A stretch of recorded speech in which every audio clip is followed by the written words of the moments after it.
दिल्ली रे विस्फोरण पर पुरी को हाई अलर्ट करिसेंती प्रशासन। पुरी जगन्नाथ मंदिर कोणार्क मंदिर को कड़ाकड़ी सुरक्षा बलय भितर रखा जाइछि।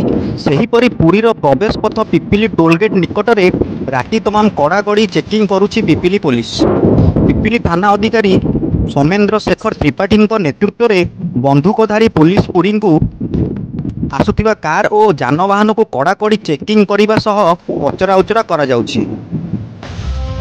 पिपिली नरेश कुमार जेना रिपोर्ट, ओडिशा न्यूज।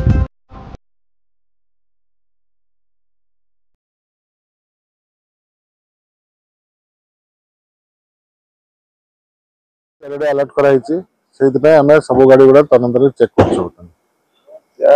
ये जो आपन का हाई अलर्ट कराई कौन राति तमाम एमती चेकिंग चलिबो ना ना किछि पुरी जिला पे एक्स्ट्रा किछि कुआ जाई ना सब आड़े चलछि एटा एवं पुरी जिला स्पेशली आम जेहेतु आम पुरी एंट्री पॉइंट टा आम ये चेक करछु अन्य जगह मध्ये चेकिंग चलछि संपूर्ण पुरी जिला रे चेकिंग चलछि। आगे आपनकर केते बाटे जे आपनकर चेकिंग रहिछि आम एठी करछु हमर पिपिली हाट छकर मध्ये करछु एवं सातसंग छकर मध्ये कराउछु।